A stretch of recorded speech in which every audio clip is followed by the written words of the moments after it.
สบายดีพี่น้องปอกไปมาสุขุสุขคนมื้อนี้สตุกกับมาสวนอีกคือเก่าคือเคยหั่นแหละจ้ะพี่น้องมื้อนี้สตุกสิมาซ้ำกิ่งดอกขจรไว้ในช่วงฤดูฝนนี่มันคือสิติดง่ายแล้วก็เพื่อให้มันทันกับฤดูแล้งเพราะว่าฤดูแล้งสตุกสิปลูกสิขยายอีกคือเดียวนี่มันก็เป็นดอกให้เก็บกินแล้วและมันได้บ่หลายหั่นจ้ะพี่น้องและสตุกสิขยายในช่วงฤดูแล้งและฤดูฝนคือจังซี่นี่สตุกสิมาปักซ้ำกิ่งเพิ่นไว้และมื้อนี้สิแล้วเดี๋ยวนี้สตุกกำลังสิหายดินใส่ถุงก่อนจ้ะอันนี้เป็นดินผสมแกบเผาสตุกสิซ้ำกิ่งมันไว้จ้ะพี่น้องซ้ำไว้ในช่วงฤดูฝนนี่แหละเพื่อว่ามันสิติดง่ายแล้วก็ฤดูแล้งมาสตุกก็สิปลูกจ้ะให้มันทันปลูกในช่วงฤดูแล้งฤดูฝนนี่สตุกสิซ้ำป้าจ้ะพี่น้องดินตัวแอบเป็นอะไรกันเป็นแบบจะเป็นอะไรกันเดี๋ยวจะดินมันอะไรกันครับผมจะเป็นแบบจะทำอะไรเดี๋ยวอะไรจะเนี่ยจะเป็นอะไรอย่างเป็นอะไรที่แบบติดได้แล้วที่ทำอะไรกันที่ทำกันถ้าเราทำคือแบบที่ผมเดี๋ยวทำอะไรที่ทำให้ส่วนของการที่ไหนเนี่ยที่แบบคนทำให้เก็บเงินที่คนคนจะทำอะไรที่จะช่วยเดี๋ยวมันจะไม่หยุดที่จะก็เลยทำนะก็แบบเอาแค่ทำกันว่าที่คนเสียครับก็แบบเราจะใส่ก็ทำเป็นสิ่งที่เราต้องไปหยุดเดี๋ยวจะมาทำถึงทำให้เราโกงโกงให้ใส่ขั้นตอนอย่างนี้นะครับเดี๋ยวนะทุกคนก็นั่นก็เป็นการปฏิบัติมาใช้คำดีกับก็ได้คุยกันเป็นการปฏิบัติไม่ใช่แบบการคุยกันนะสตูเพชรใช้ปีกปลาหมึกหลังจากที่หายเบาแล้วมาพี่น้องมากับสิพากันไปตัดเอากิ่งพันธุ์จากพี่น้องกิ่งพันธุ์นี่สตูกับสีเลือกเอากิ่งที่ว่ามันบ่อยากขึ้นไปเครื่องข่างนะจ๊ะพี่น้องมันเลื่ออยู่ตามดินสตูกับเสียดายเป้ากาดคือสตูกับสิเอาบ้าซ้ำใส่เบาไว้ซ้ำใส่เบาไว้ในช่วงฤดูฝนฤดูแล้งนะสตุกกับสิปูเพิ่นจะสิขยายในช่วงฤดูแล้งฉะนั้น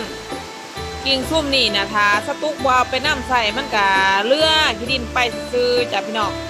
เฮาสิสอกเอากิ่งที่ว่าพอดีเด้อจ้ะพี่น้องกิ่งที่มันบ่แก่เกินไปแล้วก็กิ่งบ่อ่อนเกินไปซ้ำกำลังมันสิเป็นสีน้ำตาลนะจ้ะพี่น้องสีน้ำตาลอ่อนๆนะแม่นเขาจะเอาไปเฮ็ดปักซ้ำไว้จ้ะพี่น้องข้างพักสตุ๊กนี่ข้างพักกัดจรสตุ๊กนี่กะซ้ำนี่แหละจ้ะเท่าที่เห็นนี่แหละจ้ะมันได้กินดอกแล้วแต่ว่ามันได้บ่หลายจ้ะพี่น้องมาเก็บเกี่ยวนึงกะได้ยูโรนึงโลป้ายจังสินะมันกะสิเป็นเพิ่นว่าสิเป็นรายได้ให้เฮามันกะบ่ได้สตุ๊กเคยเก็บไปขายแล้วได้ขายดีนะบ่พอกันสตุ๊กก็เลยว่าปีนี้สตุกสิซ้ำไว้เพื่อขยายใส่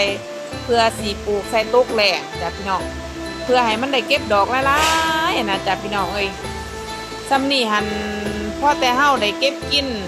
สตุกมาเก็บบางเทื่อก็ขายแน่บางเทื่อก็กินแน่จ้ะพี่น้องนี่เด้สตุกก็ได้มาโจมนึงจ้ะพี่น้องเสียมันได้มาแล้วนี่พี่น้องนี่โอ้มีดอกติดมาหน้าอีกนี่ได้ดอกมันจ้ะได้กิ่งมันกิ่งที่ว่าสตุกเสียมาเห็ดกิ่งพันธุ์นี่กิ่งซ้ำนี่เด้อพี่น้องนี่กิ่งซ้ำนี่เด้อบ่อ่อนเกินไปบ่แก่เกินไปนี่กิ่งซ้ำนี่แล้วนี่กิ่งซ้ำนี่แล้วเขาสิเอามาเสียบเนาะนี่ดิกิ่งซ้ำนี่แหละจ้าเบิ้งสตุกสิตัดเป็นทอนก่อนเด้อจ้ะพี่น้องจะน้อยสตุกสิผ้าเสียบใส่ถุงใส่เบาเด้อจ้ะเด้อพี่น้องเด้อนี่กิ่งพันธุ์สตุกตัดแล้วละจ้าได้บักหลายหนึ่งหลายแถหลายมากิ่งพันธุ์ถุงสตุกจักสิพ่อจักว่าจ้าอย่าถุงบ่พ่ออยู่นี่กิ่งพันธุ์หลายเฮเอางาซ้ำนี่เด้อจ้ะเด้อเอากิ่งซ้ำนี่แล้วแม่นพอดีทุดนี่พอดีสุดที่เฮาสิปักซ้ำมาสตุกสิปักซ้ำก่อนเด้อจ้าแล้วเขาจึงมาเบิ่งกัน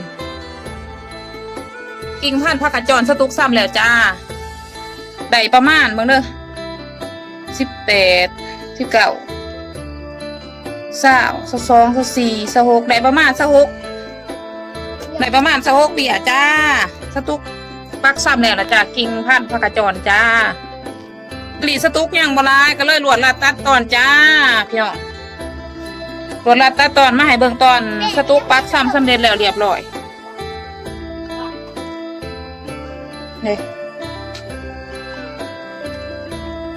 เด้แล้วละจ้ะแล้วละจ้ะพี่น้องสำหรับฤดูฝนนี่สตุกปักซ้ำกิ่งพันธุ์ผักกระจรไว้แล้วเรียบร้อยรอถาเบิ่งฤดูแล้งเพิ่นติดจักเบี้ยเพิ่นสิย่างจักเบี้ยแล้วสตุกก็สิลงปลูกจ้าฤดูแล้งเพื่อขยายผลผลิตจ้าปีนี้หั่นสตุกก็ได้กินแล้วดอกของตัวเก่าตัวที่ปลูกไว้แล้วมันหักบ่หลายก็เลยอยากขยายจ้าพี่น้อง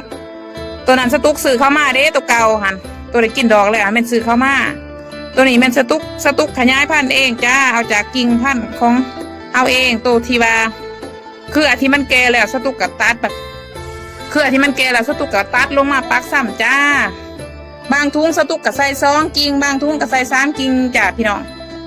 เพื่อตัวตายเพื่อตัวย่างหั่นนะจ้าพี่น้องอันนั้นใส่ทุงละกิ่งเฮาก็บ่ฮู้จักมันสิย่างเบิดจัก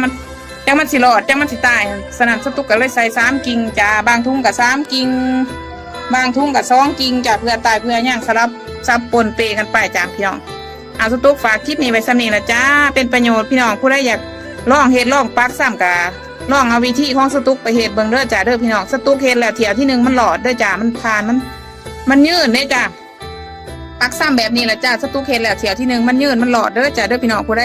อยากลองเฮ็ดก็ลองเอาไปเฮ็ดนำเด้อจ้าเด้อพี่น้องเอาสตุกฝากคลิปนี้ไว้ซ้ำนี้ละจ้าไปก่อนจ้าพี่น้องแล้วพบกันใหม่จ้า